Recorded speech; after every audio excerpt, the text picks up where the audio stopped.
வணக்கம். இன்றைய தினம் சென்னையிலே மிக பழமையாகவும் மிகவும் சிறப்பு வாய்ந்த சைவ சமய பக்த ஜனசபையிலே திருப்புகழ் பற்றி பேசுவதற்கு ஒரு நல்ல வாய்ப்பு இறைவன் அருளினாலே கிடைத்துள்ளது. அவன் அருளாலே அவன்தாள் வணங்கி என்று திருவாசகத்திலே குறிப்பிடுவார். இறைவன் அருளை பெறுவதற்கு சைவத்திலே 3 வழிமுறைகளை தந்திருக்கிறார்கள். இப்போ ஒரு ஊருக்கு போகணுன்னாக்கா பஸ்ஸில் போகலாம், ட்ரெயினில் போகலாம், காரில் போகலாம், நடந்து கூட போகலாம். ஆனால் பொதுவாக இறைவன் அருள் எப்படி கிடைக்கிறது என்றால் குரு, லிங்கம், சங்கமம், இப்படி தான் இறைவன் அருள் கிடைக்குது. முதல்ல குருவின் மூலமாக அருள் பெறுதல். அருணகிரிநாதரோ மணிவாசகரோ இறைவனே குருவாக வந்து அவர்களுக்கு அருள் புரிந்தார்கள். வேறு யாருக்கும் இறைவன் குருவாக வரல. இப்போ நமக்கெல்லாம் ஒரு குரு இருப்பார். எப்படி திருநீர் அணியிறது, எப்படி சிவபூஜை செய்கிறது, இதெல்லாம் சொல்லி கொடுப்பாங்க. அதுக்கு சமய தீட்சை என்று பெயர். எப்போ நீங்கள் சமய தீட்சை வாங்கிட்டீங்களோ திருநீரை முறையாக அணிய வேண்டும். அவங்க திருநீரை நீரிலே குழைத்து இடலாம். இப்போ தீட்சை வாங்கலை அப்படின்னா அவங்க அப்படியே பொடியாக பூசுவார்கள். அப்போ குருவின் மூலமாக அருள் பெறுபவர்கள். அடுத்து சிவலிங்க பூஜை செய்பவர்கள். ஒரு குரு இடத்துல உபதேசம் வாங்கி சிவலிங்க பூஜை செய்பவர்கள். எல்லாராலையும் அது முடியாது. 3வது அடியாரோடு கலந்திருத்தல். திருவாசகத்தில் கலந்து நின் அடியாரோடு அன்று வாளா கழித்திருந்தேன் அப்படின்னு மணிவாசகர் சொல்கிறார். இந்த முருகன் அருளை பெற்ற அடியார்கள் ஏராளமாக இருக்காங்க. எப்படி பெரிய புராணத்தில் 63 நாயன்மார் இருக்கிறாங்களோ அதுபோல் முருகப்பெருமான் அருளை பெற்ற அடியார்கள் நிறைய பேர் இருக்காங்க. அருட்பிரகாச வள்ளலார், பாம்பன் சுவாமிகள், பண்ணச்சரவம் தண்டபாணி சுவாமிகள், மாம்பழச்சிங்க கவிராயர், அருணகிரிநாதர், இவங்கெல்லாம் முருகன் அருளை பெற்றவர்கள். மற்றவர்களுக்கும் அருணகிரிநாதருக்கு என்ன ஒரு பெரிய வித்தியாசம்னா, இவர் முதல்ல பாடுவதற்கு இறைவனே அடியெடுத்து கொடுத்தாராம். முத்தை தரு பத்தி திருநகை என்று அண்ணாமலையில் அடியெடுத்து கொடுத்தார். இன்றைக்கும் திருவண்ணாமலையில் முருகப்பெருமான் காட்சி தந்த கம்பத்து இளையனார் சன்னதின்னு ஒரு இடம் இருக்குது. அங்கே தான் முருகப்பெருமான் அவருக்கு காட்சி கொடுத்தார்.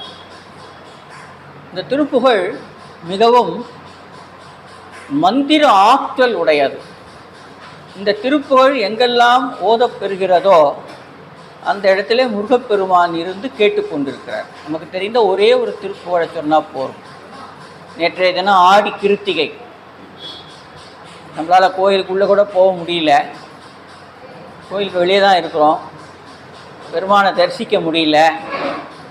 நமக்கு ஏதோ ஒரு பாடல் தெரியுது, அது சொன்னால் கூட போகிறோம். நம்ம வசனமகவேற்றி மறவாதே மனது துயராற்றில் உடலாதே இசைப்பையில் சடாட்சர மதாலே இகபர சௌபாகியம் அருள்வாயே. ஏன்னா இந்த காலத்தில் செல்வம் எவ்வளோ முக்கியமோ ஆரோக்கியம் அவ்வளோ முக்கியம். வெறும் செல்வம் இருந்தால் போகாது, ஆரோக்கியமும் இருக்கணும். ஆரோக்கியம் மட்டும் இருந்தால் போகாது, செல்வமும் இருக்கணும். சார் நல்லா இருக்கேன் சார், ஆனால் சாப்பாட்டுக்கு வழி இல்லைன்னா போச்சு. எல்லாம் இருக்குது சார், ஆனால் எதுவுமே சாப்பிடக்கூடாது, போச்சு. அதனால தான் அபிராமி வந்ததில் அகிலமதில் நோயின்மை கல்வி தனம் தானியம் அழகு புகழ் பெருமை இளமை அறிவு சந்தானம் வலி துணிவு வாழ்நாள் வெற்றி ஆகு நல்லூர் நுகர்ச்சி. ஒரு பொருளை அனுபவிக்கக்கூடிய திறன் வேண்டும்.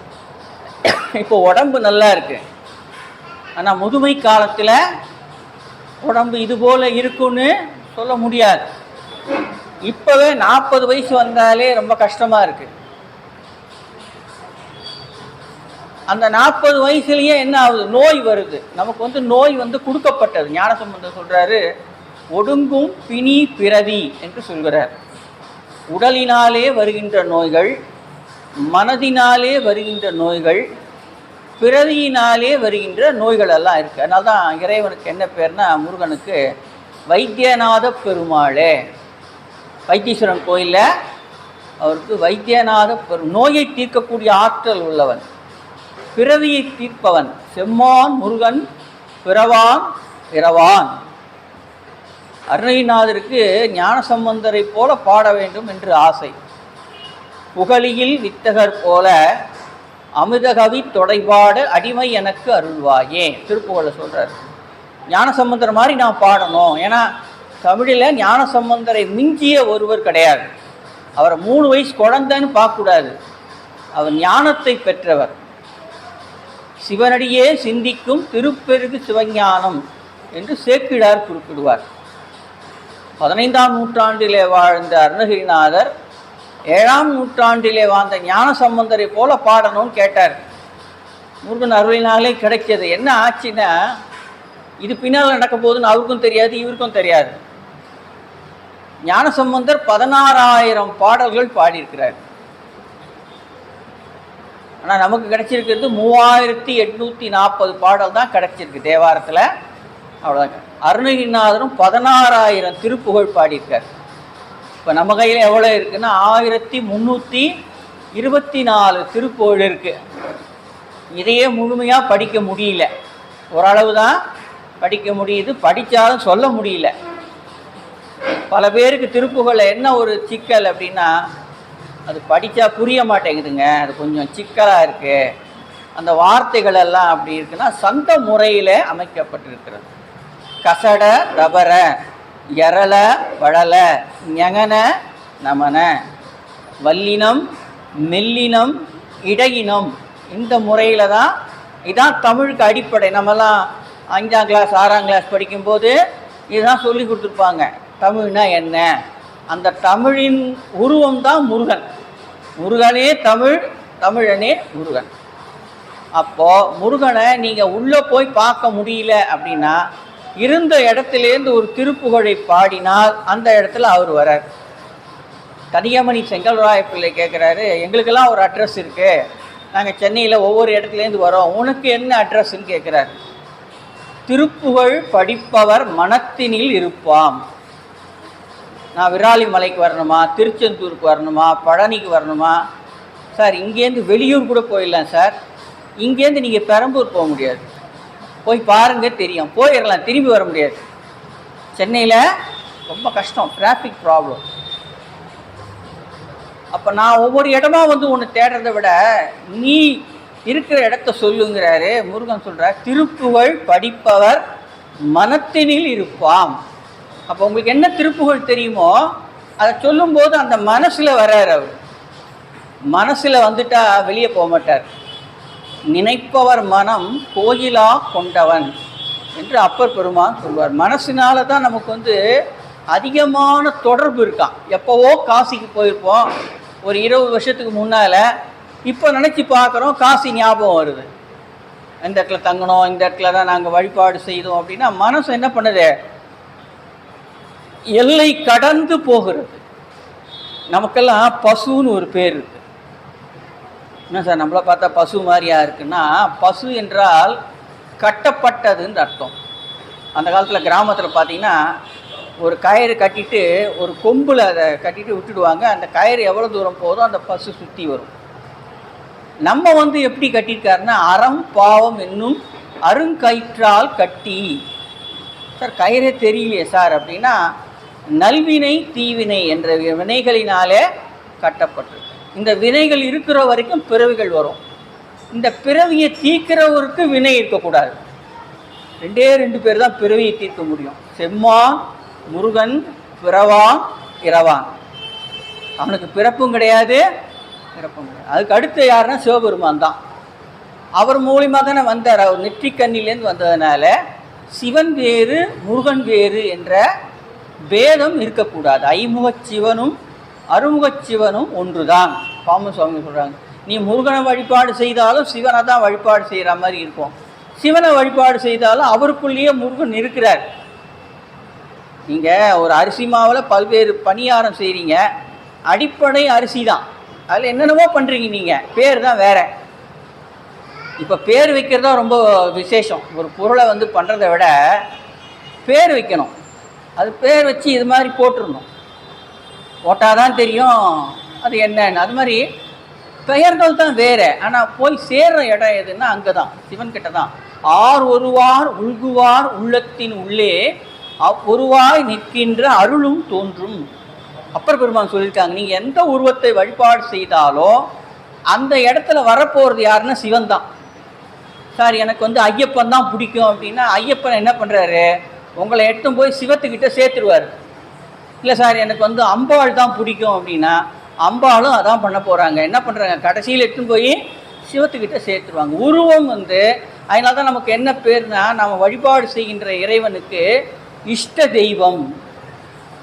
எல்லா தெய்வமும் இருக்காங்க, இஷ்ட தெய்வம் என்ன, அவர் முருகன் கோயிலுக்கு மட்டும்தான் சார் போவார் அப்படின்னா அவருக்கு அதான் பிடிச்சிருக்குன்னு அர்த்தம்.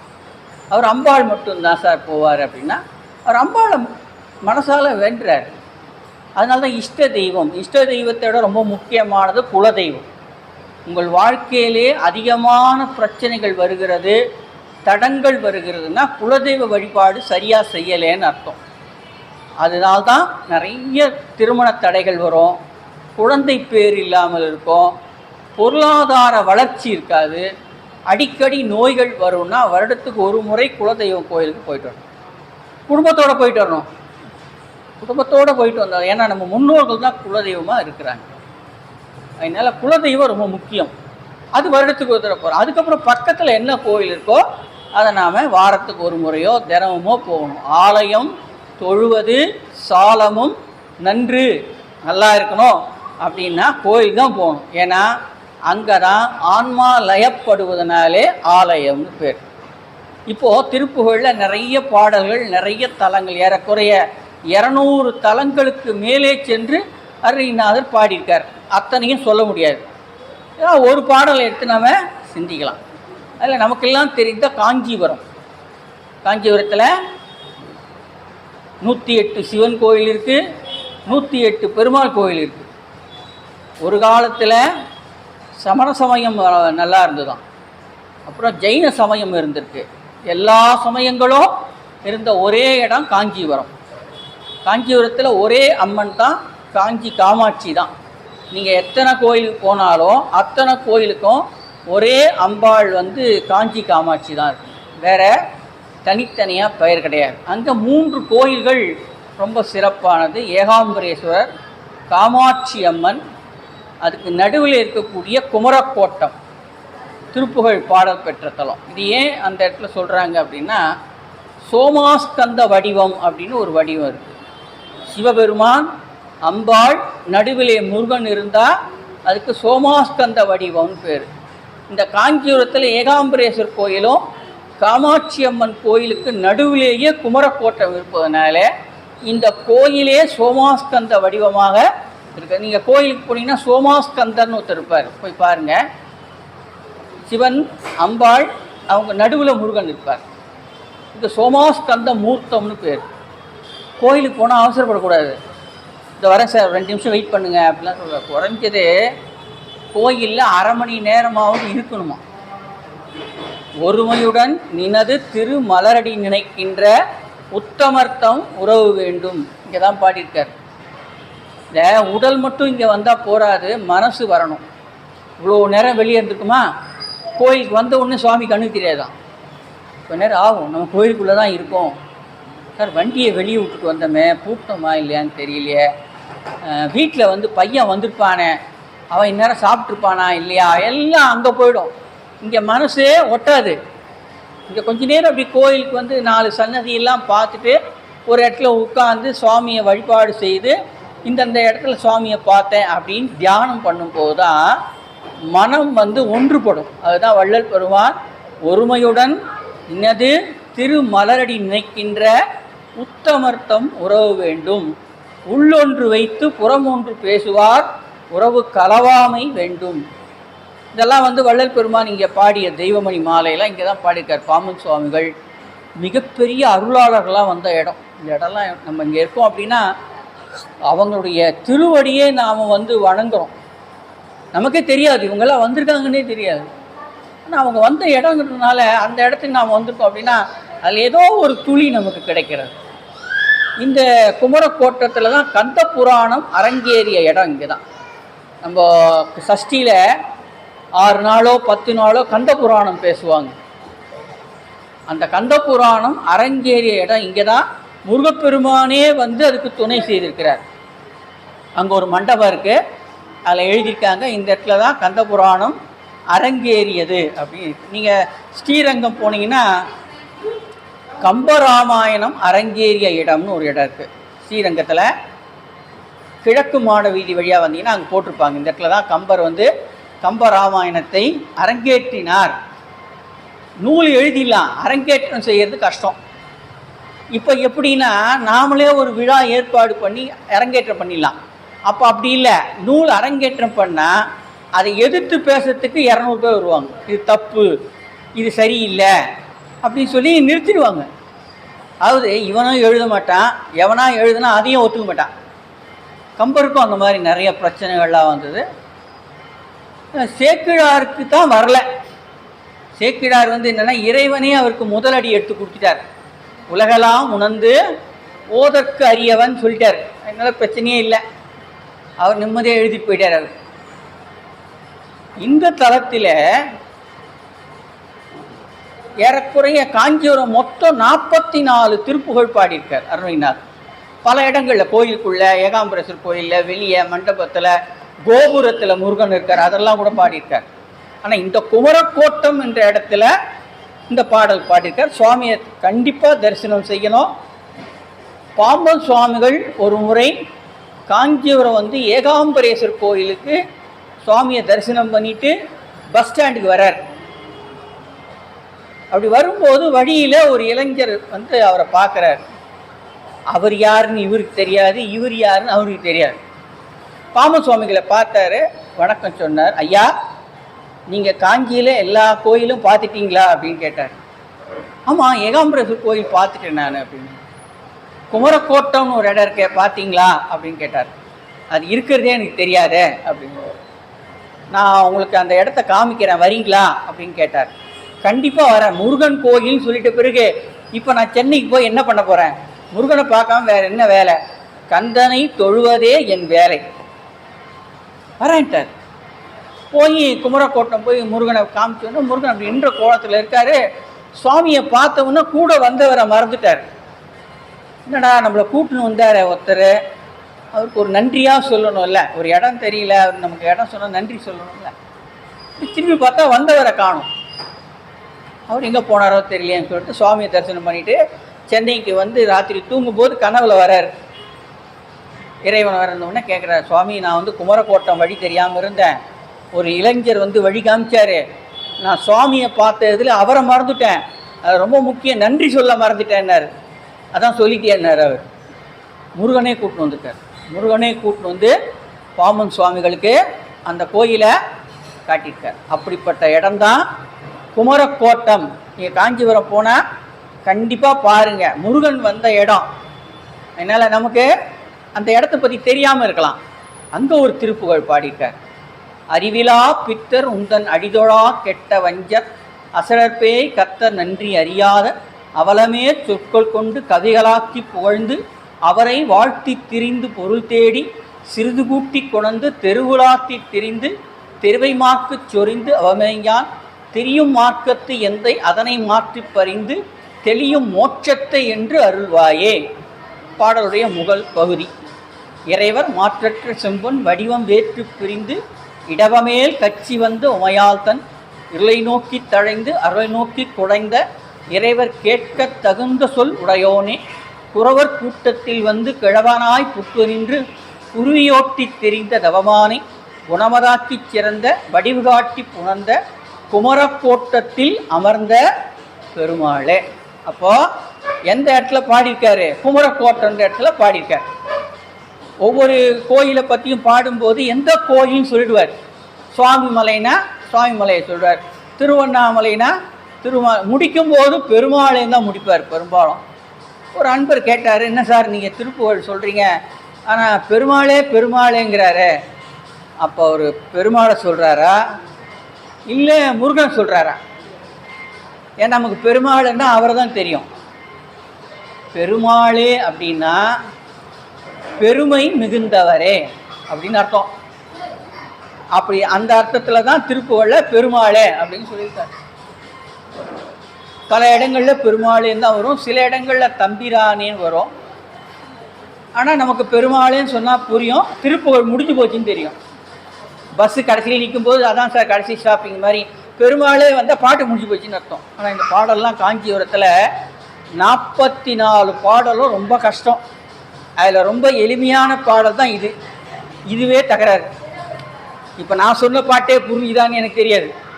ஏன்னா இது வழக்கமாக பாடுற மாதிரி இல்லை, எல்லாம் வல்லினம். ஏதாவது புரியுதா பாருங்க. அறிவிலா பித்தர் உந்தன் அடிதொழா கெட்ட வஞ்சர் அசடற்பே கத்த நன்றி அறியாத அவலமே சொற்கள் கொண்டு கவிகளாக்கி புகழ்ந்து அவரை வாழ்த்தி திரிந்து பொருள் தேடி சிறிது கூட்டி கொணர்ந்து தெருவுலாத்தி திரிந்து தெருவை மார்க்கு சொரிந்து அவமேயான் தெரியும் மார்க்கத்து எந்தை அதனை மாற்றி பறிந்து தெளியும் மோட்சத்தை என்று அருள்வாயே. கடைசி வரைக்கும் ஒன்றுமே புரியாது. அப்போது பொருள் தெரியணும். சொல்லிய பாட்டின் பொருள் உணர்ந்து சொல்லுவார். பாடல் தெரியுது, பொருள் தெரியல. அபிராமி எந்தாயில சொல்லும் பொருளும் உடனாயி அப்படின்வார். அம்பாள் சொல்லாக இருக்கிறாள், பொருளாக இறைவன் இருக்கிறாராம். உடலாக அம்பாள் இருக்கிறாள், உயிராக சிவம் இருக்கிறது. எவ்வளவோ பாடல் படிக்கிறோம், ஆனால் அர்த்தம் தெரியாது. திருவாசகம் படிக்கும்போது ரொம்ப ஈஸியாக இருக்கும், ஆனால் பொருளே தெரியாது. திருப்புகழ் படிக்கும்போதே கஷ்டமாக இருக்குது. மற்றதெல்லாம் பரவாயில்ல, இது படித்தாலே புரிய மாட்டேங்குது சார்னா அந்த வார்த்தைகள். காஞ்சிபுரத்தில் அந்த காலத்தில் நிறைய அறிஞர்கள்லாம் இருந்தாங்களாம். ஸோ அந்த ஸ்டாண்டர்டுக்கு பாடியிருக்காரு. நம்ம பாட்டு யாருக்கு? ஹை லெவலுக்கு. அதனால எல்லா பாடலும் கஷ்டமாக தான் இருக்கும். காஞ்சிபுரத்தில் ஒன்று கூட ஈஸியாகவே இருக்காது. அதில் ஒரு திருப்புகழ் வாரியார் சொல்கிறாரு, இதை தயவுசெய்து நீங்கள் படிக்கணும்னு நினச்சா படிங்க, ஆனால் பல்லு உடஞ்சிரும், அதை பார்த்துங்கன்ட்டு வர. அந்த மாதிரி வார்த்தைகளை மாற்றி மாற்றி போட்டு இது தமிழ் தானா? நான் நிறைய இடங்களில் திருப்புகழ் பேசும்போது சார் இது உண்மையிலேயே திருப்புகழ் தானான்னு கேட்பார். ஏன்னா அவங்க அதை கேட்டே இருக்க மாட்டாங்க.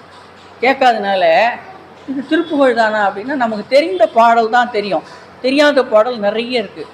அதிகமாக பாடியது பழனி, 97 பாடல் பாடியிருக்கார். மற்றதெல்லாம் ஓரளவுக்கு 18, 20, 34. சுவாமி மலையில் 34 பாடல், காஞ்சிபுரத்தில் 44 பாடல் பாடியிருக்கார். இதில் என்ன சொல்கிறாரு, நமக்கு அறிவு வருது, படிக்கிறதுனால அறிவு வருது, இல்லை ஒரு தொழில் செய்கிறதுனால அறிவு வருது. அதான் அனுபவ அறிவுன்னு பேர். படித்தாலும் இந்த உலகத்தில் வாழலாம், படிக்கலைனாலும் தொழில் செய்து வாழலாம். ரெண்டுக்கும் உடம்பு தேவை. அப்படி நிறைய தமிழ் நூல்களை கற்று இறைவனை வழிபாடு செய்யாமல் இன்றிருந்து நாளை வாழக்கூடிய மனிதர்களை புகழ்ந்து பாடுபவர்கள். இப்போ இறைவனை பாடினா சுந்தரமூர்த்தி சுவாமிகள் சொல்கிறாங்க, பொய்மையாளரை பாடாதே எந்த புகழூர் பாடு. எங்கள் சுவாமி நிஜமானவர். மற்றவங்கெல்லாம் பொய்மையாளர்கள். இன்று இருப்பார்கள், நாளை மறைந்து விடுவார்கள். நமக்கு தோற்றம் மறைவுன்னு ஒன்று இருக்குது. இறைவனுக்கு கிடையாது. பிறப்பும் கிடையாது, இறப்பும் கிடையாது. இன்பமும் துன்பமும் இல்லானே உள்ளானே அப்படின்ட்டார். அப்போ என்ன பண்ணுறாங்க, அந்த காலத்தில் படித்த தமிழ் புலவர்கள் நன்றாக தமிழை படித்து யாராவது பெரிய செல்வந்தர்களிடத்தில் போய் அவரை புகழ்ந்து பாடுவாங்க.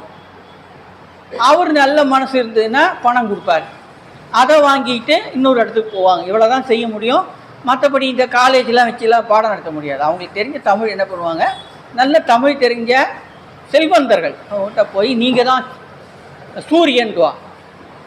என்ன சூரியன்றீங்களே சார்? சூரியன் 6 மணிக்கு மறைஞ்சிடும் சார், 6 மணிக்கு அப்புறம் வந்தாலும் நீங்கள் தரீங்களே, நீங்கள் தானே சூரியன்டுவான்.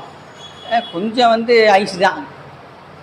சூரியனுக்கு நிகராக மனிதனை சொல்லவே முடியாதுன்னு கேட்டால் சூரியன் கிட்ட போனதாகவே வரலாறு கிடையாது.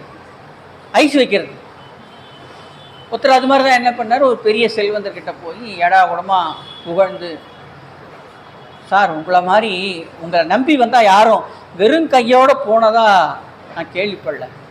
அப்படியா, உங்களுக்கு 100 ரூபா தரேன்ட்டார். அந்த காலத்தில் 100 ரூபாங்கிறது பெரிய அமௌண்ட்டு. இப்போ 100 அமௌண்ட்டே கிடையாது, அது வேறு விஷயம். அமௌண்ட் இல்லை, சில்லறையே போயிடுச்சு. சார் சில்லறையாக ஒரு 100 தரீங்களான்றாங்க. ஏன்னா அந்த காலத்தில் 100 பார்க்காதவங்களுக்கெல்லாம் என்ன பண்ணுவாங்க, பெரிய பெரிய பணக்காரன் வீட்டில் 100 ஃப்ரேம் பண்ணி மாட்டிருப்பாங்களாம் வீட்டில் ஹாலில்.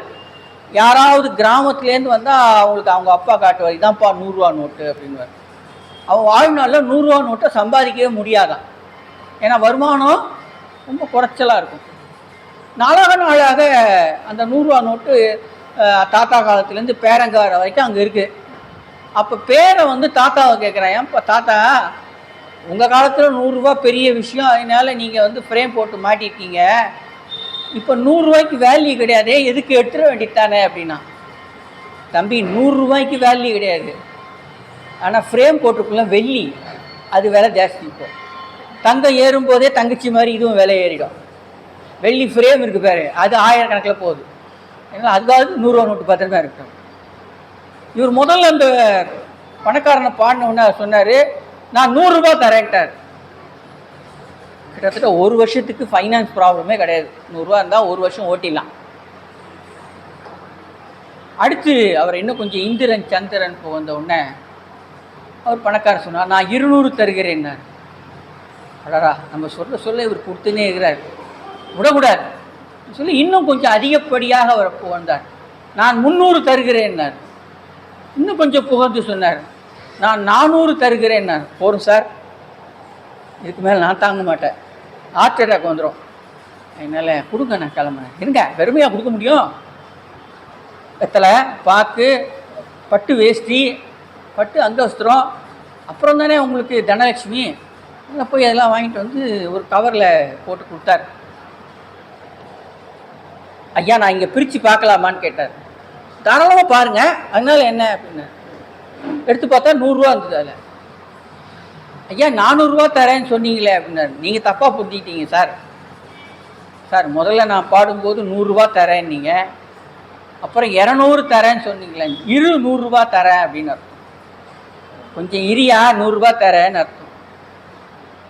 சார் 300 தரேன்னு சொன்னீங்களே, முன்ன சொன்ன 100 தரேன்னு அர்த்தம். சார் 400 தரேன்னு சொன்னீங்களே, நான் 100 தரேன், நீ 400ன்னு புரிஞ்சிக்கினேன்.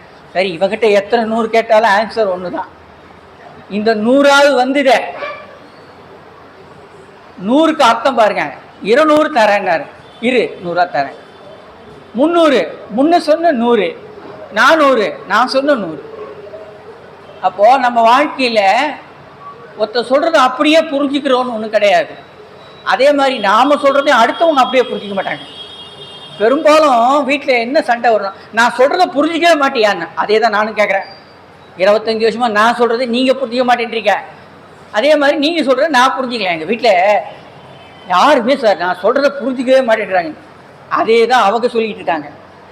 நாங்கள் சொல்கிறது எங்கள் அப்பா புரிஞ்சிக்கிறதே கிடையாது.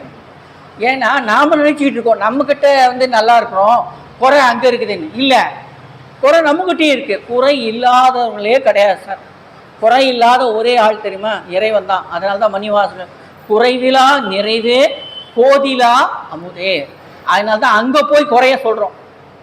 யார்கிட்ட குறை சொல்லணும்னா, யார்கிட்ட குறை இல்லையோ அவங்ககிட்ட போய் குறையணும். அவனே சாப்பாட்டு கஷ்டப்படுறான், அவங்ககிட்ட போய் 100 கடைக்கிட்ட கொடுப்பான அவனுக்கே சாப்பாட்டுக்கு வழி இல்லை. அதனால் குறை கிடையாது அவர்கிட்ட. ஏரி நினைந்தனைய செல்வம் கண்டாய். ஒரு ஏரி நிறைய செல்வம் வச்சுருக்காராம் சுவாமி. சங்கநிதி பதும நிதின்னு வச்சுருக்கார். தேவாரத்தில் வருது சார். சங்கம்னா தாமரை போல ஒரு பாத்திரம், அப்புறம் சங்கு போல ஒரு பாத்திரம். இதெல்லாம் எடுக்க எடுக்க குறையாது. ஞானசம்பந்தருடைய திருவாடுதுறை தேவாரத்தில் வரும். அவங்க அப்பா வேள்வி செய்யறதுக்காக ஞானசம்பந்தர்கிட்ட பணம் கேட்பார். இந்த மாதிரி வேள்வி செய்யணும், நீ சிவபெருமான்கிட்ட பாட்டு பாடி எனக்கு பணம் வாங்கி கொடுன்னு கேட்பார். அவரும் ஒரு பாடல் பாடுவார். ஒரு பூதம் ஒரு கேரி பேக் கொடுத்துரும். அந்த பேக்கில் 1000 பொற்காசுகள் இருக்கும். எவ்வளோ எடுத்தாலும் குறையாது. ஒரு பொற்காசுங்கிறது ஒரு சவரன் 8 கிராம். அப்போ 1000 பொற்காசுன்னா எவ்வளோ? 8000 கிராம். இப்போ அந்த பையில 1000 பொற்காசு இருக்குது. ஒரு 100 காசு எடுத்துட்டா அதில் 900 இருக்கணும், ஆனால் திருப்பி 1000 தான் இருக்கும். சரி 500 எடுத்துட்டீங்க, 500 தானே இருக்கணும், 1000 இருக்கும். அந்த மாதிரி ஒரு கேரி பேக்கை ஞானசமுந்தர் கொடுத்தாரு. நமக்கெல்லாம் ஒரு பேக் கொடுத்தா வேணாம் நான் சொல்லிட்டு போகிறோம். இந்த கல்யாணத்துக்கு போகும்போது வெத்தலை பேக் கொடுக்கல, அது மாதிரி ஒன்று கொடுத்தாருன்னா என்ன சார் வேணான்னு சொல்லிடுவோம். முருகப்பெருமான் என்னென்னா செல்வமும் கொடுப்பாரு, முக்தியும் கொடுப்பார். அதனால தான் இகபர சௌபாகியம் அருள்வாயே. நான் இங்கேயும் நல்லா இருப்பேன், அங்கேயும் நல்லா இருப்பேன். இங்கே நல்லா இருந்தாலே போகிறோம், அங்கே நல்லா இருக்குது அப்புறம் பார்த்துக்கலாம். சார் சொந்த வீடு கட்டினா நல்லா இருக்கும், முதல்ல இங்கேருந்து வெளியே போகிற வழியை பாரியா, வாடகையே கொடுக்க முடியல, செல்வம் வீடுக்கு போயிடு நீ அப்படின்னா முதல்ல இங்கே இருக்கிறதுக்கு என்ன வழி? அப்போ யாரை பிடிக்கணும், யாரை வழிபாடு செய்யணும்? ஒரு தெய்வத்தை எடுத்துக்கொண்டு தொடர்ந்து வழிபாடு செய்யும் போது, வீட்டிலேயே நீங்கள் ஒரு படத்தை வச்சு வழிபாடு செய்யும் போது 12 வருஷம் தொடர்ந்து வழிபாடு செய்தால் அந்த படத்துக்கு உயிர் வந்துவிடும். அந்த படம் உங்களோட பேசும். எங்கள் வீட்டில் முருகப்பெருமான் தான் இருக்கார். அதுவும் இந்த சென்னையில் தான் கிடைக்கும், இங்கே தான் கிடைக்கும் அந்த படம். பழமையான முருகன் நின்ற கோலத்தில் இருப்பார், வேறு எங்கேயுமே கிடைக்காது, இங்கே தான் கிடைக்கும். அந்த படத்தை நான் தினந்தோறும் வந்து வழிபாடு செய்யும். தினம் இரவு உறங்க போவதுக்கு முன்னாலே ஒரு திருப்புகழ் சொல்லிட்டு தான் தூங்குவோம் நாங்கள். அது வாரியார் சுவாமிகள் இதில் சொல்கிறாரு, நீங்கள் எதை விரும்புகிறீங்களோ அதை தினம் சொல்லுங்கள் அப்படின்னார். நான் சுவாமிமலை திருப்புகழ் சொல்லிவிடுவேன், அப்புறம் படுத்துருவோம்.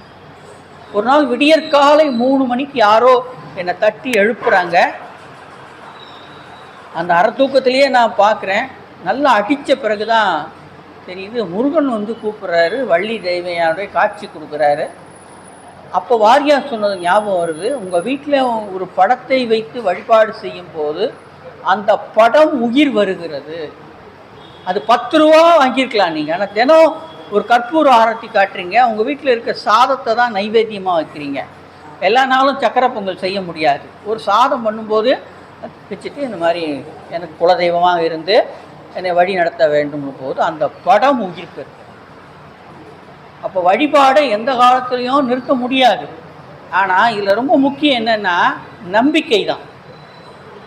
நீங்கள் எவ்வளோ 1000 செய்கிறீங்கன்றதை விட எவ்வளோ நம்பிக்கையோடு செய்கிறீங்க. இந்த புலவர்கள் இன்றிருந்து நாளை மறையக்கூடியவர்களை பாடுகிறார்கள், ஆனால் இறைவனை பாடலை. அதனால் அறிவிலா பித்தர், பைத்தகாரன்ட்ட அறிவிலா பித்தர் உன் அடிதொழா கெட்ட வஞ்ச, இறைவன் அடியை வணங்காமல் யார் யார் காலிலையோ போய் விடுறாங்க. அறிவிலா பித்தர் உன் அடிதொழா கெட்ட வஞ்ச, அசடர் பேய் கத்தர் நன்றி அறியாக. விவரம் தெரியாது, இறைவன் இந்த உடலை கொடுத்தான் என்ற நன்றி மறந்தவர்கள். இந்த உடம்பு கொடுக்கும் போதே இந்த உடம்புக்குள்ளே சிவம் இருக்கிறது என்று உணர்ந்தவர்கள் இந்த பிறவியை நீக்கிக் கொள்கிறார்கள். திருமந்திரத்தில் உடம்பினை முன்னம் இழுக்கென்று இருந்தேன், உடம்பினுள்ளே உருபொருள் கண்டேன், உடம்பினுள்ளே உத்தவன் கோயில் கொண்டான் என்று உடம்பினை யானிருந்து ஓம்புகின்றேனே. இந்த உடம்புக்குள்ளே சிவம் இருக்கிறார். இதை உணர்ந்தவர்கள் இந்த பிறவியை தவறான பாதையிலே செல்ல மாட்டார்கள். இல்லைன்னா தவறான பழக்கங்களில் போய் பிறவியை தன்மை உணராமல் போயிடுவாங்க. பிறவி பெருங்கடல் நீந்துவர் நீந்தாதார் அப்படின்னு திருக்குறளை சொல்கிறாரே, பிறவி பெருங்கடல். அதனால் தமிழை படித்து இறைவனை வணங்காமல் நிலையான வாழ்க்கையை வாழக்கூடிய இறைவனை வணங்கி அவர் மூலமாக பிறவியை, மோட்சம்னா மீண்டும் பிறவா நெறின்னு அர்த்தம். முத்தி நெறி அறியாத மூர்க்கரோடு முயல்வேனை பத்தி நெறி அறிவித்து பழவினைகள் பாரும் வண்ணம் திருவாசகத்தில் வந்தால், முக்தினா அங்கே போயிட்டா திருப்பி வரக்கூடாது. வந்து வந்து போனால் அது வந்து அர்த்தம் வேறு, அங்கே போயாச்சுன்னா திருப்பி வரக்கூடாது. அந்த காலத்தில் சொல்லுவாங்க காசிக்கு போனால் திருப்பி வரக்கூடாது. உண்மையிலேயே அது ஏதோ காசிக்கு தான் அடுத்த ஸ்டாப் மாதிரி ஆயிடுச்சு. இப்போது காசிக்கு போனால் ரொம்ப முக்கியம், நமக்கு பிடிச்சதை விட்டுட்டு வரணும். இதுக்காக தான் சார் காசிக்கெலாம் போகிறதில்ல. இந்த மாதிரிலாம் கண்டிஷன் போட்டால் எதுக்கு அப்படின்னா, காசிக்கு போகிறது எதுக்குன்னா ஏதாவது ஒரு பற்றை நீக்க வேண்டும். எனக்கு உருளைக்கிழங்கு ரொம்ப பிடிக்கணும், விட்டுருணும், காசியை விட்டுறேன்ட்டான். இதை விட காசியை விட்டுறது ஈஸி. ஏன்னா நம்ம எல்லா பொருளும் நமக்கு பிடிக்கும், எதுவுமே பிடிக்காதுன்னு கிடையாது. அப்போ அங்கே போனால் என்னென்னா அதுக்குரிய, அதனால் உண்மையிலேயே காசிங்கிற இங்கே தான் இருக்குது. இந்த இடங்க தான் காசி. நம்ம உடம்புல தான் எல்லா கோயிலும் இருக்குது. போன வாட்டி கூட சொன்னேன், ஒரு அன்பர் கேட்டார், என்ன சார் நீங்கள் பாட்டு கோயிலாக சொல்லிட்டு போட்டிங்களா சார்? ஆமாம் சார், உடம்புக்குள்ளே தான் சார் கோயில் இருக்குது. அதை பக்குவம் வந்த பிறகு இறைவன் காட்டுவார்.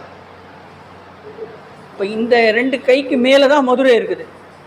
துவாதசாந்த தலம்னு பேர். அதான் கோயிலுக்கு போகும்போது 2 கையும் மேலே வச்சு வணங்குறதுக்கு என்ன அர்த்தம்னா, என் தலைக்கு மேலே 12 அங்குல உயரத்தில் இறைவன் இருக்கிறார், அவரை வணங்குகிறேன். எங்கே அந்த கொடிமரம் கிட்ட போய் வணங்கும். வாரியார் சுவாமி சொல்லுவாங்க, இல்லை சார் கோயிலுக்கு போயிட்டு இந்த மாதிரி 2 கையெல்லாம் தூக்கத்துக்கு ரொம்ப கஷ்டமாக இருக்குது அப்படின்னா, நீ இங்கே கையை தூக்கலைன்னு வச்சுக்க, பஸ்ஸில் கடைசி வரைக்கும் தொங்கிக்கினே தான் போகணும். அங்கே கையை தொங்கிக்கிட்டே போகிறல்ல, இங்கே கூப்பினா என்ன அர்த்தம்? மதுரையை வணங்குறேன்னு அர்த்தம். இந்த இடம் காசி. இந்த இடத்துல தான் இறைவன் நமக்கு காட்சி தருகின்ற இடம். நம்ம கடவுளை பார்க்குறோன்னா எங்கே இங்கே தான் பார்க்குறோம். இது ஒளின்னு பேர். இந்த இடத்துக்கு ஒளின்னு பேர். இன்னொரு ரொம்ப சுலபமான பேர் பட்டி மண்டபம். என்ன சார் பொங்கலுக்கு தீபாவளிக்கெல்லாம் போகிறாங்களா? அது இல்லை, இறைவன் காட்சி தருகின்ற. வள்ளலார் சொல்கிறாரு, கண் புருவ பூட்டு. இந்த இடத்துல குங்குமம், சந்தனம், திருநீர் ஏதாவது ஒன்று இருக்கணும்.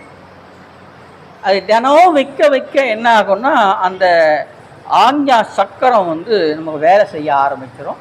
அப்போ நமக்கு இறைவனுடைய காட்சியை காண்பதற்குரிய பொருளாக இந்த உடம்பை வச்சு தான் பார்க்க போகிறோம்.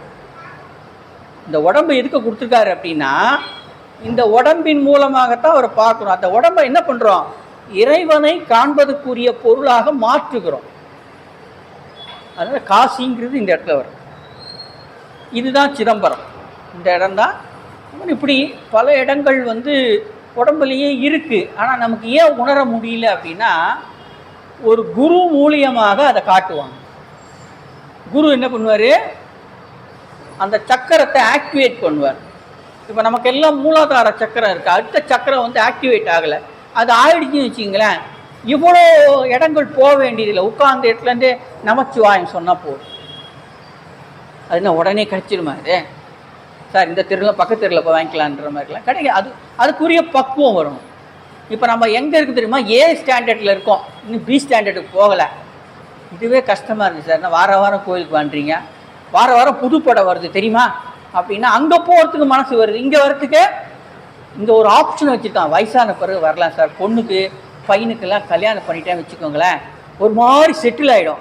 அப்புறம் என்ன இப்போயே கண்டுக்க மாட்டேன்றா, நீ இருந்தால் என்ன போனால் என்ன, அப்புறம் வரலான்னா அப்புறம் எங்கள் டாக்டர் வீட்டுக்கு போகிறதுக்கே சரியாது, முட்டி வலிக்குது சார், எழுந்தால் உட்கார முடியல, உட்காந்தா எழுந்த முடியல அப்படின்னா, வயசான பிறகு வரலான்னு நினைச்சேன்னா, உடம்பு பாலனாய் கழிந்தனாலும் பனிமலர் கோதை மார்த்தம் மேலனாய் கழிந்தாலும் மெலிவோடு மூப்பு கோலனாய் கழிந்தனாலும் குறிக்கோள் இல்லாது கெட்டேன். அப்பர் பெருமான் சொல்கிறார், 10 வயசில் வரலையா, விளையாட்டு பிள்ளையாக இருந்துட்டேன், கல்யாணம் ஆகிட்டு வரல, அங்கங்கே போகிறதுக்கே சரியாகுது, ஏன்னா வீட்டு பாரம், குடும்ப பாரம் வந்துடுச்சு.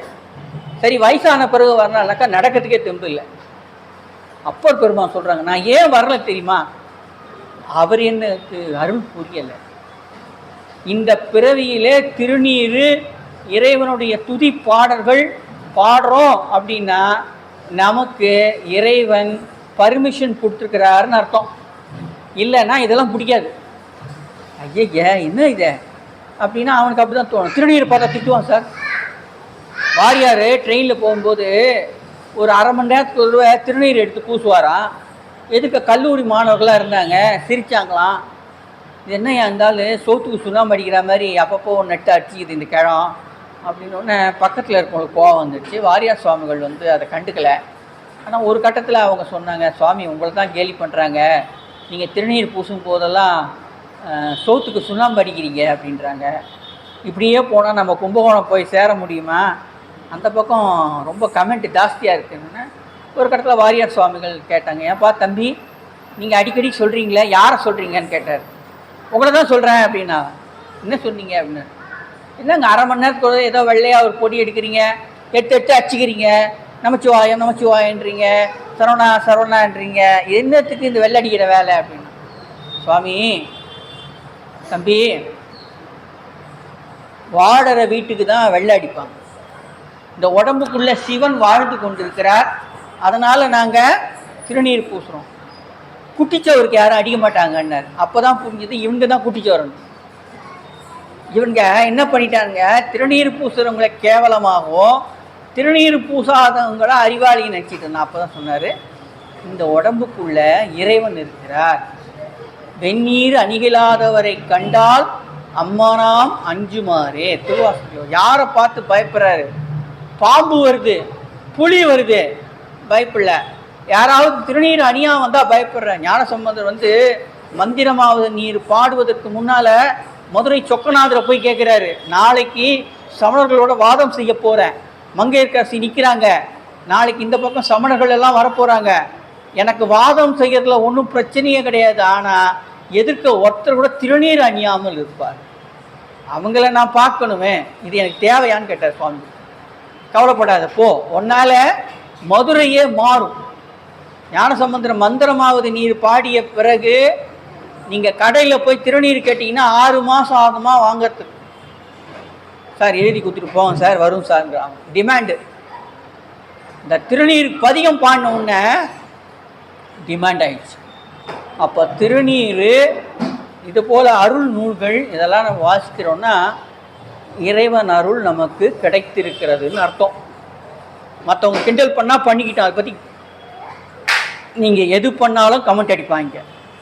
நல்லா இருந்தாலும் கமெண்ட் அடிப்பான், நல்லா இல்லைனாலும் ஒரு பழைய பாட்டு வரும், வாழ்ந்தாலும் இயேசும் தாழ்ந்தாலும் இயேசு. நீ நல்லது பண்ணாலும் குறை சொல்லுவான், கெட்டது சொன்னாலும் குறை சொல்லுவான். அதை பற்றி நம்ம கவலைப்படக்கூடாது, நமக்கு ஒரு நல்ல வழி கிடைச்சிருக்கு. இல்லை முதல் பகுதியை பார்த்துட்டோம். இறைவன் மாற்றற்ற செம்பன் வடிவம் வேற்று பிரிந்து இடவமேல் கட்சி வந்த உமையால் தன் இருளை நோக்கி குழைந்து அருளை நோக்கி தகுந்த இறைவர் கேட்கத்தகுந்த சொல் உடைய. கைலாயத்தில் சிவபெருமான் அம்பாளுக்கு ஆகமங்களை உபதேசம் செய்கிறாராம். ஆகமங்கள் தான் ஒரு கோயிலில், சிவன் கோயிலில் எப்படி வழிபாடு செய்யணும் அப்படிங்கிற ஒரு ரூட்டு போட்டு கொடுக்கறது. ஆகமம்னா ஆன்மாவுக்கு நிறைவை தருவது. சிவபெருமான் ஆகமங்களை சொல்கிறார். அம்பாள் கேட்டுக்கிட்டே இருக்காங்க. ஒரு கட்டத்தில் அம்பாளுக்கு வந்து இந்த உடம்பு வந்து ஒரு பரவச நிலை வருது. அப்போது இறைவன் கேட்குறார், என்ன ஆச்சு உனக்கு அப்படிங்கிறார். இல்லை, இந்த ஆகமங்கள்லாம் கேட்ட பிறகு நான் சிவபூஜை செய்யணும்னு நினைக்கிறேன், ஆனால் எப்படி செய்கிறதுன்னு தெரியல எனக்கு. அதுக்கு தான் சொன்னதே எதுக்குன்னா சிவனை பூஜை செய்யணும்னு அர்த்தம். சரி, சிவபூஜை செய்யலாம், கைலாயத்தில் செய்ய முடியாத. ஏன் செய்ய முடியாதுன்னா, சிவபூஜை செய்யணும்னா அடிப்படையாக புண்ணியம் செய்வாருக்கு பூ உண்டு, நீர் உண்டு. நல்ல பூக்கள் வேண்டும், நல்ல நீர் வேண்டும், இவ்வளோதான். இது இருந்தால் பண்ணிடலாம். இறைவன் சொன்னார், நீ கைலாயத்தில் எல்லாம் பண்ண முடியாது, பூமியில் போய் பண்ணுன்ட்டார். சார், பூமினா எங்கே? ஆப்பிரிக்காவா, அமெரிக்காவா, அம்சிக்கரையா, ஏதாவது ஒரு இடம் சொல்லுங்கன்னா அவரே இறைவனே ஒரு இடம் சொல்கிறாரு. தரையிடங்களில் சிறந்தது காஞ்சி. பூமியில் ஒரு சிறந்த ஊர் இருக்குன்னா அது காஞ்சிபுரம் தான். அங்கே போய் சிவபூஜை செய்து தக்க சமயத்தில் உனக்கு வந்து காட்சி கொடுப்பேன் அப்படின்னு சொல்லி அனுப்பிச்சிடுறார். நம்ம கைலாயத்துலேருந்து கீழே வர்றாங்க. காஞ்சிபுரத்தில் வந்து தன் கைகளினாலே மணலினால் சிவலிங்கம் அமைத்து பூஜை பண்ணுறாங்க. அதுக்கு தினந்தோறும் செய்கின்ற லிங்கம் அதுக்கு ஒரு நாள் தான் அது தாங்கும், அடுத்த நாள் அதை பயன்படுத்தக்கூடாது. சனிகலிங்கம் பேர். சந்தனத்தில் பண்ணலாம், சாணியில் பண்ணலாம், திருநீரில் பண்ணலாம். இதெல்லாம் ஒரு நாள் தான் லைஃப். அதுக்கு பண்ணிவிட்டு மறுநாள் வேறு சிவலிங்கம் பண்ணணும். அப்படி சிவலிங்கம் அமைத்து திருநீர் கொண்டு வந்து அதுக்கு அபிஷேகம் செய்து பூக்களினாலே அர்ச்சனை செய்து செய்கிறாங்க. பலகாலம் ஆகிறது. இறைவன் காட்சி தரவில்லை. இப்போ நம்ம எல்லாருக்குமே என்ன சந்தேகம்னா, நம்ம வழிபாட்டில் எந்த சந்தேகமும் இல்லை, அவர் நமக்கு எப்போ காட்சி கொடுப்பார்? எல்லாருக்கும் இருக்குது. வடிவேலும் திரிசூலம் தோன்றும் வளர்சடைமேல் இளமதியம் தோன்றும் கடியேறு கமழ் கண்ணி தோன்றும் காது இளங்குத்தோடு கலந்து தோன்றும். அப்பர் பெருமாள் சொல்றார். கண்டிப்பாக வருவார்ப்பா. அப்போ நான் என்ன பண்ணணும் அப்படின்னா, இரவு தூங்க போகிறதுக்கு முன்னால் திருநீர் அணிந்து பஞ்சாட்சரம் சொல்லி தூங்கணும். நீங்கள் 10:30 மணிக்கு தூங்க, 11 மணிக்கு தூங்க, இல்லை ராத்திரி 1 மணிக்கு வேணால் கூட தூங்கிக்குங்க. ஆனால் தூங்க போகிறதுக்கு முன்னால் திருநீர் அணிந்து நமச்சிவாயம் சொல்லி தூங்கணும். இதை தினந்தோறும் செய்யும் போது உடலுக்குள்ளே சூட்சும உடம்புன்னு ஒன்று இருக்கும், அது அனுபவிக்காது. இப்போ உறங்கும் போது கனவு வருது இல்லை, கனவுக்குன்னு என்ன தனியாக உடம்பு இருக்கு, ஆனால் இதான் உடம்புக்குள்ளே இருக்குது. இது அந்த உடம்புல தான் கனவுனுடைய அனுபவங்கள் வருது. அதில் தான் இறைவன் வருவார். ஃபஸ்ட்டு எங்கே வர்றாருன்னா கனவுல வந்துடுவார். நம்ம ஒரு சில இடங்களுக்கு போகாமல் இருப்போம், கைலாயத்துக்கு போக முடியலையேன்னு வருத்தப்படுவோம். கைலாய காட்சியை கொடுப்பார். எல்லா ஊருக்கும் நமக்கு வழி தெரியாது, போயிட்டு வரத்துக்கு வசதியும் கிடையாது. சார், சென்னையில் மட்டும் 250 சிவன் கோவில் இருக்குது. நீங்கள் எவ்வளோ போயிருக்கீங்கன்னு பார்த்து பாருங்கள். அதிகபட்சம் 25 கோயில் போயிருந்தா ஜாஸ்தி. சரி, தமிழ்நாட்டில் எவ்வளோ கோயில் இருக்குது? 40,000 சிவன் கோயில் இருக்குது. அவ்வளோ போக முடியுமா? சென்றே இடங்கள் கந்தா எனும் போது செஞ்சேவல் கொண்டு வரவேணும். நான் வர முடியாதே, நீ வாங்குறாரு அவர். யார்? திருச்செங்கோடு திருப்புகழில் வருது. அந்த மலை ஏறத்துக்குள்ளேயே வயசாயிடும் போல இருக்கு. 1200 படிக்கிட்டது. அப்படின்னு நான் சொல்கிறேன், சென்றே இடங்கள் கந்தா எனும் போது, கந்தான்னு சொன்ன உடனே நீ வந்துருங்கிறாரு. அவருக்கு ஈஸி சார், டிராஃபிக் ஜாம் கிடையாது. நமக்கு கஷ்டம். இங்கேருந்து எக்மோர் போயிடுங்க பார்க்கலாம் வண்டியில். நான் சொல்கிறேன்னே, இங்கேருந்து கோயம்புத்தூர் போயிடலாம், இங்கேருந்து அம்ஜிகரை போக முடியாது. இப்போ கிளம்புனா நாளைக்கு காலையில் போய் சேரலாம், அவ்வளோதான். அவ்வளோ கஷ்டம். டிராஃபிக் ப்ராப்ளம், ஜாம் ஆகுது. ஒரு இடத்துலேருந்து ஒரு இடம் போகிறதுக்குள்ளே பொழுது விடிஞ்சிடும் போல இருக்கு. அந்த மாதிரி இருக்குது. ஆனால் சென்றே இடங்கள் கந்தா எனும் போது செஞ்சேவல் கொண்டு வர வேண்டும். அம்பாள் பல நாள் பூஜை செய்கிறா. ஒரு நாள் வெள்ளமாக வருது. இந்த வெள்ளம் வந்தோடனே எல்லாத்தையும் அடிச்சுக்கிட்டு போகுது. அப்போ இந்த சிவலிங்கம் கரைந்து போய்விடுமோ என்று அம்பாள் என்ன பண்ணுறா, அந்த மண்ணினாலே செய்யப்பட்ட சிவலிங்கத்தை கட்டி அணைக்கிறாளாம். அதுக்கு தழுவ குறைந்த நாதர்னு பேர். அப்படி அம்பாள் சிவ பூஜை செய்யும் போது அவளுக்கு மன நிறைவு வரலையாம். எப்போ வந்ததுன்னு சேக்கிழார் சொல்கிறார். பெரிய புராணத்தில் இருக்குது சார். இந்த காமாட்சி அம்மன் சிவபூஜை செய்த வரலாறு எங்கே இருக்குன்னா பெரிய புராணத்தில் இருக்குது. அதுக்கு இதுக்கும் என்ன தொடர்பு அப்படின்னா, எழுதினவர் தொண்டை நாட்டில் பிறந்தவர் சேக்கிழார். அதனால் என்ன பண்ணுறார், காஞ்சிபுரம் அது இது எல்லாத்தையும் பெருசாக சொல்லுவார். அந்த நாயன்மாருக்கு ஒரு 10 பாட்டு போனால் போகுது அப்படின்னு விட்டார். அதில் வருது அம்பாள் பூஜை செய்கிறதெல்லாம் என்ன பண்ணுறா. அப்படி செய்யும்போது அவளுக்கு நிறைவு வரலையா. அப்போ சுவாமியை நினைக்கிறாளா, நான் சிவபூஜை செய்கிறேன், மனசு நிறைவடையிலையே அப்படின்னா டக்குன்னு உள்ளேருந்து ஒரு எண்ணம் வந்தா, நமச்சிவாயம் சொல்லு அப்படின்னு. நமச்சிவாயம் சொன்ன பிறகுதான் சிவபூஜை நிறைவு செய்தாள். நம்ம கூட வீட்டில் பிரச்சனை இருக்குதுன்னு வச்சுக்கோங்க, அடிக்கடி சண்டை வருது. நாம் சும்மா இருந்தால் கூட நம்மளை சண்டைக்கு வலிச்சிட்டு போகிறவங்களாம் இருக்கான். சும்மா இருக்கான் பார்த்தியா அப்படின்னு நம்மளை யோசிச்சு பேத்துவான். அந்த மாதிரி வீட்டில் ரொம்ப குழப்பம் வருது, ஒரு மன நிம்மதி இல்லாமல் இருக்குன்னா அந்த வீட்டில் தினம் நீங்கள் 108 முறை நமச்சிவாயம் சொல்லணும். வடக்கு திசையில் சொல்லணும். அந்த காலத்திலேயே 2ஆம் கிளாஸ் படிக்கும்போதே கிழக்கு, மேற்கு, வடக்கு, தெற்கு இதெல்லாம் சொல்லி கொடுத்துருவாங்க. இப்போ 2x2 எவ்வளோ கேட்டால் கால்குலேட்டர் கொடுக்குறாங்க. ஏன்னா இப்போ எல்லாமே என்ன ஒரு டிவைஸை நம்பி தான் இருக்கிறோம். நம்ம அந்த காலத்தில் மனக்கணக்குன்னு ஒன்று இருந்தது சார். 347 162 சொல்லுவோம். இப்போ 2x2 சொன்னால் இவ்வளோ கஷ்டமான கணக்கெலாம் கொடுக்காதீங்க சார். ஏன்னா எல்லாமே கால்குலேட்டர் வேணும். இப்போ என்ன ஆச்சரியன்னா, அவன் ஃபோன் நம்பரே தெரியாது. நம்பரா கொஞ்சம் இருங்க, ஒய்ஃப் கிட்ட கேட்டு சொல்கிறேன். அவர் நம்பரே அவருக்கு தெரியாது. அந்த காலத்தில் 5 டிஜிட் தான் ஃபோன் நம்பர், 100 நம்பர் சொல்லுவாங்க. ஏன்னா நம்ம எல்லாமே கருவியை நம்பி வாழறோம். காலையிலேருந்து ராத்திரி வரைக்கும் கருவி தான். பால் காய்ச்சதுலேருந்து எல்லாம் கருவி தான். ஒரு நாள் கரண்ட் இல்லைன்னா நம்மளால் வாழ முடியுமா சார்? ஒய்ஃப் இல்லாமல் கூட வாழ்ந்துடலாம் சார். ஒய்ஃபை இல்லாமல் வாழ முடியாது இந்த காலத்தில். ஏன்? அதுதான் ஒய்ஃப். இப்போ பக்கத்துலேயே வச்சுக்கிறான், இந்த கை குழந்தைய வச்சுக்கிற மாதிரியே வச்சுன்னு தான் தூங்குறான். இப்போ என்ன ஆகுது, கண்ணும் போது நினைவாற்றலும் போயிடும். தப்பு கொஞ்சம் வச்சிடும். அம்பாள் நமச்சிவாயம் சொன்ன உடனே தான் சுவாமி அவருக்கு அருள் புரியணும்னு நினச்சி இந்த வெள்ளத்தை அனுப்புகிறார். அந்த வெள்ளத்தினாலே சிவலிங்கம் அழியக்கூடாதுன்னு அம்பாள் கட்டி தழுவுறான். அப்போ தான் காட்சி கொடுக்குறார் ஏகாம்பரேஸ்வர் காஞ்சியில் அவர் வரார். சரி, இது என்னைக்கு சார் நடந்தது? என்றைக்கோ நடந்தது அப்படின்னா, இல்லை சார் இன்றைக்கும் நடக்குது. சுந்தரர் தேவாரத்தில் சொல்கிறார். அவருக்கு கண்ணு தெரியாமல் போயிடுது, திருவத்தியூரில் சத்தியம் பண்ணி கொடுக்குறாரு.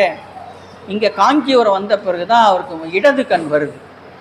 அப்போது ஒரு பதிகம் பாடுறார். கண் பார்வை குறைபாடு உள்ளவர்கள் இந்த பதிகத்தை பாடுவாங்க. ஆலந்தான் உகந்து அமுது செய்தானே, ஆதியை அமரத் தொழுதேத்தும் சீலந்தான் பெரிதும் உடையானை, சிந்திப்பாரவர் சிந்தை உளானை, ஏலவார் குழல் உமை என்றும் ஏற்றி வழிபட பெற்ற.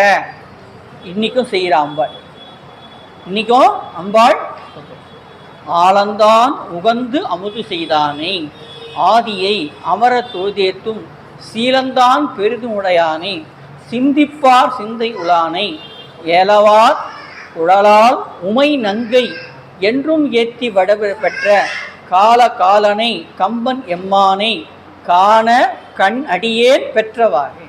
அவளை பார்த்தா எனக்கு கண்ணு வந்துடுச்சு. அவருக்கு ஒரு கண்ணு தான் கொடுத்தாரு, இன்னொரு கண்ணு திருவாரூரில் கொடுத்தாரு.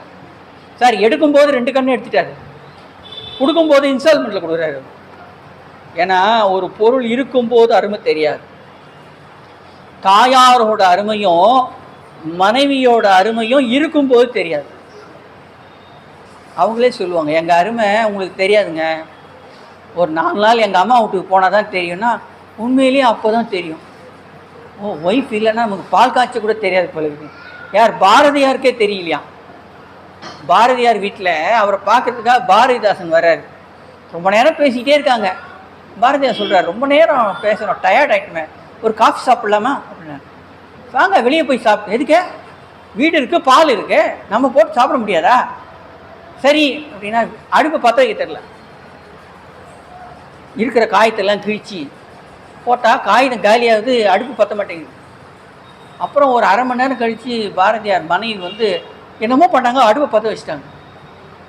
பாரதியார் சொன்னார், எனக்கு அடுப்பு பற்ற வைக்க தெரியல, ஆனால் என்ன போய் மகாகவிங்கிறாங்க, அடிப்படையே தெரியாது. அதனால தான் தாயாரோட அருமை மனைவியோட அருமையும் இருக்கும்போது தெரியாது. ஔவையார் ஒரு நல்ல பாடல் பாட்டாங்க. தாயோடு அறுசுவை உணவுப்போம், தந்தையோடு கல்விப்போம், மைந்தரோடு உறவிப்போம், தாலியோடு எல்லாம் போம். அம்மா கையில் சாப்பிட்டா மாதிரி நீ வேற எங்கேயும் சாப்பிட முடியாது. இன்றைக்கும் கல்யாணம் ஆனால் கணவன் என்னதான் மனைவி பண்ணி கொடுத்தாலும் எங்கள் அம்மா பண்ணுற மாதிரி வராதுன்னுவாங்க. அவள் பாவம் கஷ்டப்பட்டு பண்ணியிருப்பா, ஏதோ புதுசாக ஏதோ பண்ணலான்னு நினச்சி பண்ணால் அது என்னமோ எங்கள் அம்மா பண்ணுற மாதிரி வரலன்னுவான். ஏன்னா தாயோடு அறுசுவை உணவு போம், ஓன்னா போயிடுச்சின்னு அர்த்தம், வராதுன்னு அர்த்தம். இன்னொரு அம்மா வர வைக்க முடியுமா? தந்தையோடு கல்வி போம், அப்பா தான் இவனை எங்கே படிக்க வைக்கணும்னு கஷ்டப்படுறது அப்பா தான். அதுக்கப்புறம் அப்பாவை தூக்கிட்டு அப்பாவை போட்டுருவாங்க, அது வேறு விஷயம். வளர்கிற வரைக்கும் அப்பா வேணும். இப்போது கல்யாணம் பண்ணிக்கிறாங்களே, அவங்களுக்கு என்ன கல்யாணம் ஆற வரைக்கும் தான் அப்பா அம்மா இருக்கணும், அதுக்கப்புறம் தேவையில்லை. கல்யாணம் பண்ணி வைக்கிறதுக்கு தான் சார் வேணும், அப்புறம் நீ யாரோ நான் யாரோ தான். இப்போ காலம் என்ன ஆகுது அப்படின்னா, சுயநலமாக வாழக்கூடிய காலம். எனக்கு என்ன வேணுமோ அது கிடைக்கணும், உன்னை பற்றி கவலையே கிடையாது. அப்போ அப்படி இல்லை, அண்ணன் இருக்கான், தம்பிக்கு கொடுக்கலன்னா அண்ணன் அடிப்பாங்க, தம்பி கொடுறா நீ மட்டும் சாப்பிட்றிய அப்படின்னா கொடுத்து வாழணுன்ற எண்ணம் இருந்தது. அப்படி இல்லை, இப்போ எடுத்து வாழணும். என்கிட்ட இல்லைன்னா அவங்ககிட்டேருந்து எடுத்து. ஒரு பையன் தினம் ஸ்கூல்லேருந்து ஒரு பென்சில் திருடின்னு வந்துடுவான். அவங்க அம்மா அப்பாட்ட சொல்கிறாரு, பாருங்க அவங்க பையன் தினம் ஒரு பென்சில் திருடின்னு வரான், அவன் நீங்கள் கண்டிக்கக்கூடாதா அப்படின்னா. தப்புமா, ரொம்ப தப்பு, இன்னொருத்தர் பொருளை எடுக்கிறது ரொம்ப தப்பு, கூப்பிடு அப்படின்னாரு. அவன் வந்தான், ஏன்பா நீ தினம் ஒரு பென்சில் திருடின்னு வரையாம அப்படின்னு. இல்லைப்பா, எந்த விட அந்த பென்சில் நல்லா இருக்குது, அதனால் அவங்ககிட்ட 2 பென்சில் இருக்குது, ஒன்று நான் எடுத்துன்னு வந்தேன். இது செய்யலாமா, தப்பு இல்லையா? என்கிட்ட சொல்லியிருந்தா ஆஃபீஸ்லேருந்து நான் எடுத்துன்னு வந்து கொடுத்துருப்பேன்ல அப்படின்னாரு. இவரும் அதான் பண்ணின்னுக்கிறாரு. ஆஃபீஸில் எல்லாமே எந்துங்கிறாரு. ஆஃபீஸ் வேறு நான் வேறு கிடையாது, ஆஃபீஸில் இருக்கிறதெல்லாம் எனக்கு தான். அவன் சொல்கிறான் அடுத்தவன் பொருளை எடுக்கிற தப்பு, ஆஃபீஸ்லேயே நான் எட்டு வந்து கொடுத்துட்றேன் அப்படிங்கிறாரு. என்னன்னா ரெண்டும் ஒன்று தான், எடுக்க சொல்கிற முறை தான் வேற. அம்பாள் சிவபூஜை செய்து இறைவனை கண்ட இடம். அதனால தான் சுவாமிக்கு என்ன பேர்? தழுவ குழைந்த நாதர். அப்படி கட்டி அணைச்சாலாம். இந்த குழந்தை வந்து அப்பா ஆஃபீஸ்லேருந்து வந்த உடனே அப்பா ட்ரெஸ்ஸை மாற்றுறாரோ இல்லையோ, அந்த குழந்தைய தூக்கி வச்சிக்கலன்னா அந்த குழந்தை நிற்காது. அதை தூக்கிட்டு அப்படி கொஞ்ச நேரம் அப்படி போயிட்டு வரணும். இதுக்கு வந்து சுதானந்தம்னு பேர். இறைவனை கட்டி அணைக்கிறோம்ல, அதுக்கு சதானந்தம்னு பேர். நம்ம நாகப்பட்டினத்தில் சுவாமிக்கு வந்து காயா ரோகணேஸ்வரன் பேர். ஒரு முனிவர் வந்து நான் உன்னை கட்டி அணைக்கணும், அந்த இன்பத்தை நான் பெற வேண்டும்னு ஒரு வரம் கேட்குறாரு. சுவாமி ஒத்துக்கிறாரு. அதனால் நாகப்பட்டினத்தில் இருக்க சுவாமிக்கு பேர் வந்து காயா ரோகணேஸ்வரர், இறைவனை கட்டி தழுவுதல். சுந்தர தேவாரம் படித்து பாருங்க, அந்த தளத்தில் வேற யாருமே கேட்காதெல்லாம் கேட்பார். சொத்தை மூணா பிரிக்கிறார். யார்? சிவபெருமானுக்கு. சொத்தை மூணா பிரித்து ஒரு ஷேர் சிவனுக்கு, ஒரு ஷேர் அம்பாளுக்கு, ஒரு ஷேர் எனக்கு. முக்கூறில் ஒரு கூறு இட வேண்டும். சொத்தை மூணா பிரித்து ஒரு பங்கு உனக்கு, ஒரு பங்கு உங்கள் வீட்டுக்காரமாக்கு, ஒரு பங்கு எனக்கு கொடுக்குறாரு. முதல்ல சிவபெருமானுக்கு சொத்து இருக்குன்றதே நமக்கு தெரியாது சார். நம்ம சொத்தே நமக்கு தெரியாது சார் அப்படின்னா அந்த தளத்தில் இறைவனுடைய சக்தி அவ்வளோ. பத்தூர் புக்கிருந்து உண்டு பலபதிகம் பாடி பாவையரை கிரிபேசி படிராடி திரிவீர் செத்தார் தாம் எலுமெளிந்து சேவேரி திரிவீர் செல்வத்தை மறைத்து வைத்தீர் எனக்கு ஒரு நாள் இறங்கீர் முத்தாரம் இலங்கை மேலிர் மணிவயிர கோவை கத்தூரி கமல் சார்ந்து பணித்திருள வேண்டும் கடல் நாகை காரோணம் மேவி இருந்தீரே. தான் தேவார். உங்களுக்கு பணம் வேணும், நல்ல ட்ரெஸ்ஸு வேணும், நல்ல சென்ட்டு வேணும், நல்ல சாப்பாடு வேணும், நல்ல வீடு வேணும், ஒரே பதிகம். சுந்தரருடைய நாகப்பட்டினம் பதிகம் எல்லாம் கேட்டுறாரு. அதில் ஏன் போகிறதுக்கு வண்டி கூட கேட்குறாரு சார். இதெல்லாம் கொடுத்த பிறகு நானே நன்றா போகிறேன் அப்படின்னு நல்ல வண்டி கூலி கிளாஸ்லாம் கேட்குறாரு. கண்ணாடி கொடுப்பாங்கிறாரு. எவ்வளவும் சார் உடம்பு ஒல்லியாக இருக்குது சார், கொஞ்சம் குண்டானா நல்லாயிருக்கும், அது கூட கேட்குறாரு. உடம்பு நல்லா தேரணும். ஒரு பதிகத்தில் இன்னதான் கேட்கறதுனே கிடையாது. எல்லாம் நாமளும் அதானே கேட்குறோம் சார். முதல்ல நமக்கு தேவையானது கேட்குறோம், அப்புறம் நம்ம பசங்களுக்கு தேவையானது கேட்குறோம், அப்புறம் பேர பிள்ளைக்கு கேட்குறோம், அப்புறம் இல்லை அதனால கேட்கல. ஆனால் காரைக்கால் அம்மையார் தான் எதுவுமே கேட்கலையாம். சிவபெருமான் பார்க்குறாரு, என்ன இந்த அம்மா எதுவுமே கேட்க மாட்டேன்றாங்க. ஒரே ஒரு நாள் மாங்கனி கேட்டாங்க, அதனால கொடுத்தாரு. இந்த அம்மா எப்போ கேட்பாங்கன்னு சிவபெருமான் காத்துன்னு இருக்கிறார். நாம் கேட்டால் போகிறோம் போயாங்கிறார் நம்மளை. ஏன்னா இந்த பிறவிக்கு கேட்டாச்சு, அடுத்த பிறவிக்கு கேட்டாச்சு, பேரம் பேத்தி கேட்டாச்சு. அருணகிரிநாதர் சொல்கிறாரு, இறைவனுக்கும் நமக்கும் எவ்வளோ தூரம் சார்? இங்கேருந்து கோயம்புத்தூர் எவ்வளோ சார்? 500 kilometre sir. அது கூட சொல்லிடலாம் சார். ஆனால் இறைவனுக்கு எனக்கு அவ்வளோ தூரம் தெரியாது சார். இருக்குது சாருங்கிறார், சொல்ல முடியுங்கிறார். உனக்கு எதெல்லாம் பிடிச்சிருக்கோ அதெல்லாம் அது ஒரு லிஸ்ட்டு போடு. அந்த லிஸ்ட்டு ஆரம்பிக்கிற இடத்துல நீ இருக்கிற, லிஸ்ட்டு முடிகிற இடத்துல இறைவன் இருக்கிறார். அந்த ஒவ்வொரு பற்றுகளாக நீங்கும் போது இறைவன் வந்துடுறார். கந்தர் அனுபூதியில் இருக்கு, ஆசா நிகழம் துகளாயின பின் பேசா அனுபூதி பிறந்ததுவே. ஆசா நிகழம்னா சங்கிலி. முதல்ல உடம்புல ஆசை வருது, அப்புறம் பணத்து மேலே ஆசை வருது, அதுக்கப்புறம் வந்து பொருள் மேலே ஆசை வருது, அதுக்கப்புறம் வந்து வண்டி வாகனம் இதெல்லாம் வருது. காலையில் எழுந்த உடனே பார்க்க வேண்டிய மங்கள பொருள் இருக்குது சார். திருநீர், கண்ணாடி, தன்னுடைய கை ரேகை, இது மாதிரி 14 பொருள் இருக்குது. இதெல்லாம் நீங்கள் பார்த்தீங்க அப்படின்னா அன்னைக்கு நல்லது நடக்கும் அப்படின்னு ஒரு நம்பிக்கை சார். அதெல்லாம் பார்க்கறது இருக்கட்டும் சார். காலையில் எழுந்தோன்னா நான் எதை பார்க்குறேன் தெரியுமா? இதை தான். அதுக்கப்புறம் என்ன நடக்கும்னு எனக்கு தெரியும். ஏன்னா இதை பார்க்கலன்னு வச்சுக்க பொழுது விடியாது. இது கை ரேகையில் தனலட்சுமி இருக்கா, கண்ணாடி மனைவியினுடைய முகம். காலையில் எழுந்தோன்னு மனைவி முகம் மங்கள அம்பாளுக்கு உகந்தது மனைவி முகம். திருநீர், கண்ணாடி, இதெல்லாம் காலையில் எழுந்து உன்ன பார்த்தா நல்லது. நாம் என்னைக்காவது ஒரு நாள் பார்த்துருக்கோமான்னு பாருங்கள். இரவு படுக்க போகும்போது திருநீர் அணிந்து தூங்கணும். காலையில் எழுந்தவுடனே குளிக்கணும்னு அவசியம் இல்லை, திருநீர் அணிஞ்சிடணும். அதனால்தான் அதுக்கு மந்திரமாவது நீர் ஏன் வச்சார்னா நமச்சிவாயம் சொல்லிடுறது. நமச்சிவாயம் சொல்லி அணியும் போது அந்த திருநீர் எப்படிப்பட்டதாக இருந்தாலும் அந்த திருநீர் மந்திரமாக மாறுகிறது. அதே போல் திருநீர் அணிந்து கொண்டு நீங்கள் எந்த வேலைக்கு போனாலும் அந்த வேலை நல்லபடியாக முடிஞ்சிடும். ஒரு பேங்க்கில் லோன் வாங்க போகிறீங்க, இல்லை ஒரு பொண்ணுக்கு வரன் பார்க்க போகிறீங்க, அந்த மங்களத்தை தருவது நீர். அழகாக இல்லைன்னு நினைக்கிறோம் சார், சில பேருக்கு அந்த மாதிரி எண்ணங்க, நான் ரொம்ப அழகாக இல்லையே அப்படின்னா. திருநீர் அணிஞ்சால் அழகாயிடும். சுந்தரருக்கு கல்யாணம் பண்ண போகிறாங்க, ட்ரெஸ் எல்லாம் பண்ணிட்டாங்க, மாப்பிள்ளை ட்ரெஸ் எல்லாம் போட்டாச்சு, பட்டு வேஷ்டி சென்ட்டு எல்லாம் கூட கொடுத்துட்டாங்க. அவருக்கு ரிசப்ஷனுக்கு இல்லை, அந்த கல்யாண மண்டபத்தில் உட்கார்ந்துருக்காரு. தனக்கு கல்யாணம் ஆக போகுதுங்கிற ஒரு சந்தோஷமே வரல அவர் சுந்தரர். எப்போ வந்ததுன்னு சேக்கிழா சொல்கிறார்.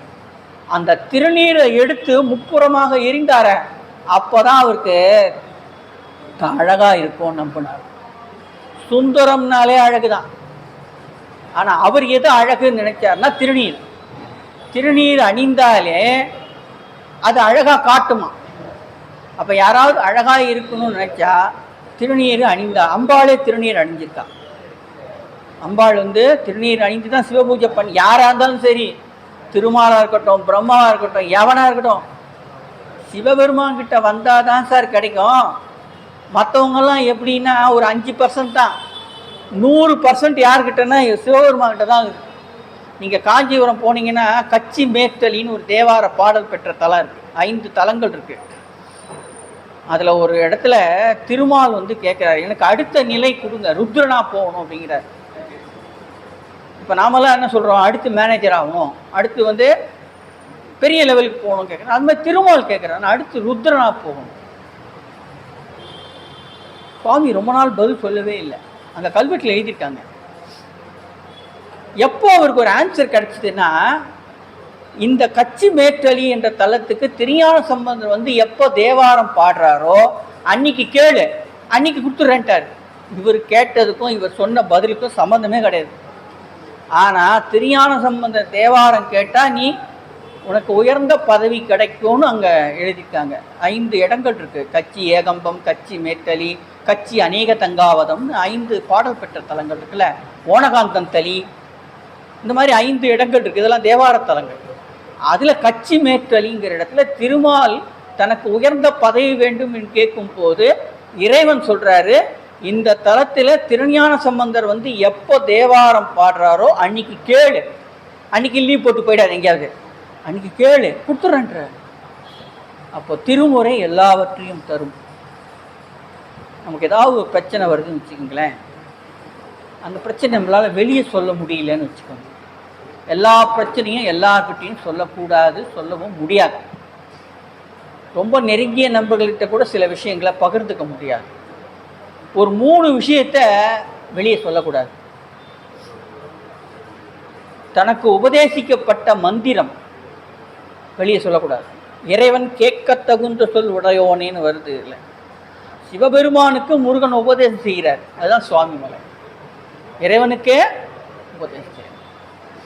அதனால தான் அதுக்கு குருமலைன்னு ஒரு பேர். சுவாமி மலைக்கு பேர் குருமலை. 44 திருப்புகழ்ங்க. அதுப்பா வாழ்நாளில் மறக்கவே முடியாது சுவாமி மலை. நேற்று கூட காமிச்சாங்க, இந்த ஆடி கிருத்திகைக்கு எல்லா கோயிலும் காமிச்சாங்க. சுவாமி மலை வரும்போது நம்ம அந்த இதுதான் வருது, அதெல்லாம் அந்த தலங்கள்லாம் பார்த்துருக்கோம், அங்கெல்லாம் போய் திருப்புகழ் படிச்சிருக்கோம் அப்படின்னு ஞாபகம் வரும். தனக்கு உபதேசிக்கப்பட்ட மந்திரத்தை வெளியே சொல்லக்கூடாது, தன்னுடைய வருமானத்தை சொல்லக்கூடாது. அதுபோல் எந்த நோய்க்காக மருந்து சாப்பிட்றோமோ அதை சொல்லக்கூடாது. இது சொன்னால் என்ன ஆகும் அப்படின்னா அதனுடைய ஆற்றல் குறைந்து போயிடும். இப்போ மந்திரம் உபதேசிக்கம் பண்ணும்போது குரு என்ன பண்ணுவார், அந்த சீடனை பக்கத்தில் கூப்பிட்டு தலையை அணைத்து மந்திரம் சொல்வார். அவனுக்கு மட்டும்தான் கேட்கும். அதுக்கு என்ன பேர்னா தலையணை மந்திரம்னு பேர். ஆனால் வீட்டில் போய் நீங்கள் தலையணை மந்திரம் சொன்னீங்கன்னு வச்சுக்கோங்க, கல்யாணம் ஆயிடுச்சு இல்லை, அப்படி தான் இருக்கும். கொஞ்ச நாளைக்கு அப்படி தான் சார் இருக்கும் அப்படின்னா அது இல்லை. குரு சீடனை தலையை அணைத்து அப்படின்னா ரொம்ப க்ளோஸ்டாக இருக்குது. அதுக்கு மந்திரம் சொல்லும்போது இன்னொருத்தன் கேட்கக்கூடாது. அதனால் தனக்கு உபதேசிக்க மந்திரத்தை சொல்லக்கூடாது, தன்னுடைய வருமானத்தை சொல்லக்கூடாது. சார் எனக்கு டெய்லி 10,000 வருது சொல்லி பாரு, அடுத்த வாரம் 10 ரூபா வராது. அவன் ஒன்றுமே சொல்ல மாட்டான். அப்படியானுவான். அவ்வளோதான் அர்த்தம். என்னன்னா வராதுன்னு அர்த்தம். அவனுக்கு வரல, அதனால் உனக்கு சார் நம்ம வீட்டில் கரண்ட் போச்சுன்னா பரவாயில்ல சார், எதிர் வீட்டில் இருந்தால் ஏன் ஒத்துக்க மாட்டேங்கிறான்? சார் எதிர் வீட்டில் கரண்ட்டு போகல சார். போயிடுச்சு. அப்பா எல்லா வீட்லேயும் கரண்ட் போயிடுச்சு இல்லை அப்படின்னா, ஏன் உன் வீட்டில் போகிறத விட எதிர் வீட்டில் எரிஞ்சால் ஒத்துக்க மாட்டேங்கிறிய? நீ நார்மலாகவே பாருங்கள், உங்கள் லைனில் ஒரு போயிடுச்சு, எதிர் லைனில் கரண்ட் இருக்குன்னா உங்கள் வீட்டில் போனதை விட எதிர் வீட்டில் போனதை கேட்க மாட்டீங்களா? அது என்ன எதிர் வீட்டில் மட்டும் எரியுற அப்படின்னா கொஞ்ச நேரம் டப்புன்னு ஒரு சவுண்ட் வந்து மொத்தமாக போயிடும். அப்பா இனிமேல் கரண்ட் சீக்கிரம் வந்துடும் அப்படின்னு ஒரு நம்பிக்கை தான். அவள் எதுக்கு கட் பண்ணா, ஏன் கட் பண்ணா எனக்கும் தெரியாது. அதே மாதிரி தனக்கு வருமானம் வருதுன்னு சொன்னால் இல்லாதவன் தாங்க மாட்டான். சே நமக்கு 10 பைசா வர மாட்டேங்குது, இவனுக்கு எப்படி 10,000 வருது அப்படின்னா, அதனால தான் கண் படுதல்னு பேர், கண் திருஷ்டி. சார் நமக்கு கண் திருஷ்டி எடுத்தால் பரவாயில்ல சார், 10 நாள் விழா பண்ண பிறகு சுவாமிக்கு திருஷ்டி உண்டு. நம்மால் கண்ணுக்கு அவ்வளோ பவர் இருக்கு. சுவாமி 10 நாள் வந்து வீதி உலா வந்த பிறகு சுவாமிக்கு திருஷ்டி கழிப்பாங்களாம். அடுத்த வருஷம் நடத்தணும்ல, எவனா ஒருத்தன் வழியில் பார்த்துருப்பான், இந்த ஆளுக்கு மட்டும் வருஷம் நடக்குது பாரு அப்படின்னா போச்சு. அப்போ கண்ணுக்கு அவ்வளோ பவர். ஒருத்தர் ஹைதராபாத்தில் பெரிய நகை கடை திறந்தார். ரொம்ப வயசான ஒருவரை கூப்பிட்டு வந்தார். அவங்களாம் சொன்னாங்க, ஏன் அந்த ஆளை கூப்பிட்டு வந்த, இவன் வாயை வச்சாலே உருப்படாது அப்படின்னா. இல்லைப்பா எங்கள் குடும்பத்திலே பெரிய தலை, அவர் கூப்பிட்டு வந்து அவர் பார்க்கட்டும் அப்படின்னா, அந்த 2வது மாடியில் கொஞ்சம் விலை உயர்ந்த நகையெல்லாம் இருந்தது. அப்படியே மாடியில் ஏறினார். ஏறும்போதே ஆள் உயரம் அளவுக்கு கண்ணாடி இருந்தது. அப்படி பார்த்தாரு, தான் உருவம் முழுசாக தெரிஞ்சுது. இவ்வளோ பெரிய கண்ணாடி எப்படியா கடிச்சிருந்தாரு, ஒஞ்சி போச்சு. இந்த கண்ணு பட்டுது பாருங்க, இவ்வளோ பெரிய கண்ணாடி எப்படி கடிச்சிது டப்புன்னு ஒன்று. நான் சொன்னேன்ல இந்த கூட்டின்னு வர, நான் வாயை வச்சு சும்மா இருக்க மாட்டாங்க. ஏன்னா சில பேர் கண் இருக்கு பாருங்க. திருமுல்லை வாயிலில் ஒரு திருப்புகழ் பாடியிருக்கா சார்னுனார், கண்ணுறு வராமல் என்னை காத்தருள்வாய். நம்மளை பற்றி நல்லா தெரியும் அவருக்கு. கண்ணுறு வராமல் என்னை, திருமுல்லை வாயில் ஆவடிக்கு பக்கத்தில் இருக்குது, ரொம்ப தூரம் கூட இல்லை. அது ஒரு தேவாரத்தலம், திருப்புகழ் தலம். நாங்கள் போயிருக்கோம். நிறைய வண்ணச்சரம் தண்டபாணி சுவாமிகள் வழிபட்ட தலம். அப்போ கண் திருஷ்டி இருக்கு இல்லையா, அதுதான் மோசமானது. கண்ணுறு வராமல் என்னை காத்தருள்வாய். இருளை நோக்கி குழைந்து அருள் நோக்கி தகுந்த இறைவர் கேட்கத்தகுந்த சொல். இறைவன் முருகன் சிவபெருமானுக்கு உபதேசம் செய்தார். அதை சொல்கிறார். குறவர் கூட்டத்தில் வந்து கிழவனாய் புக்கு நின்று குருவையோட்டி திரிந்த தவமானை குணமதாக்கி சிறந்த வடிவு காட்டி புணர்ந்த குமரகோட்டத்தை வந்த பெரும் வள்ளியை தடுத்தாட்கொண்டு வள்ளி மலையிலிருந்து திருத்தணிக்கு வந்து கல்யாணம் பண்ணுறார். வள்ளி மலையில் வள்ளி இருக்கிறாள். வள்ளி வாழ்ந்த இடம், வள்ளி வளர்ந்த இடம், அங்கே வள்ளி மலை இருக்குது. அங்கே தான் வள்ளிமலை சுவாமி வந்தார். அதனால் வள்ளியை தடுத்தாட்கொண்ட தலம். எந்த ரூட்டில் வந்தார்னு வருது, 25 மைல். வள்ளி மலையிலேருந்து திருத்தணி 25 மைல அப்படியே பக்கத்துலன்னு கூட்டின்னு வந்துட்டார். அதை சொல்கிறார். குறவு கூட்டத்தில் வந்து கிழவனாய் புக்கு நின்று குருவியோட்டி திரிந்த தவமானை. அங்கே வந்து குருவி ஓட்டி திரிந்தாலாம். அந்த திணைப்புணம் காத்தல், பறவைகள்லாம் வராமல் இருக்கிறதுக்காக அந்த பெண்களை வந்து ஒரு பறன் மேலே நிறுத்தி கையில் கவன் வைத்து கல் எறிவார்கள். அந்த பறவைகள் வராமல் அந்த திணைப்புணத்தை காப்பார்கள். அப்போ வந்து வேடனாக வாலிபனாக வந்து தன்னுடைய சுய உருவத்தை காட்டினார். இப்போது இறைவனே வந்தால் கூட நம்மளால் ஏன் பார்க்க முடியலன்னா, அதை பார்ப்பதற்குரிய பக்குவம் நமக்கு வரல. ஆட்டுவித்தால் ஆரொருவர் ஆடாதாரே, அடக்குவித்தால் ஆரொருவர் அடங்காதாரே, காட்டுவித்தால் ஆரொருவர் காணாதாரே, கண்ணுதலாய் காட்டாக்காலே. அவன் காட்டல. இப்போ இறைவன் வந்துட்டாரு, ஆனால் பார்க்க முடியலன்னா அவர் பர்மிஷன் கொடுக்கல. அப்போ வள்ளிக்கு நான் முருகன் உன்னை கல்யாணம் பண்ணிக்கிறேன்னு நாங்கள் சொல்லிட்டேன், அதுக்காக தான் வந்திருக்கிறேன் அப்படின்னு சொன்ன பிறகு சுய ரூபத்தை காட்டினாராம். குருவியோட்டி திரிந்த தவமானை குணமதாக்கி சிறந்த வடிவு காட்டி புணர்ந்து குமரக்கோட்டத்தில் அமர்ந்த பெருமாளே அப்படின்னா பாட்டு. பாடலை நான் முதலேருந்து சொல்லிடுறேன், வராதவங்களுக்கும் அந்த பாடலை கேட்ட புண்ணியம் இருக்கும். காஞ்சிபுரம் போனீங்கன்னாக்கா ஏகாம்பரேஸ்வர் கோயிலுக்கும் காமாட்சி அம்மன் கோயிலுக்கும் நடுவில் குமரக்கோட்டம் அப்படின்னு ஒரு இடம் இருக்குது. அந்த இடத்துல பாடப்பட்ட திருப்புகழ் அவ்வளவாக பேசப்படாத பாடல், அவ்வளவா நம்ம இதை பற்றி கேட்டிருக்க மாட்டோம். ஏன்னா நமக்கு தெரிஞ்சது நாதவிந்து கலாதி நமோ நம, இந்த மாதிரி ஒரு 10 பாடல் தெரியும். இதெல்லாம் தெரியாத பாடல். அதை நான் பாடல் சொல்லி நிறைவு செய்கிறேன்.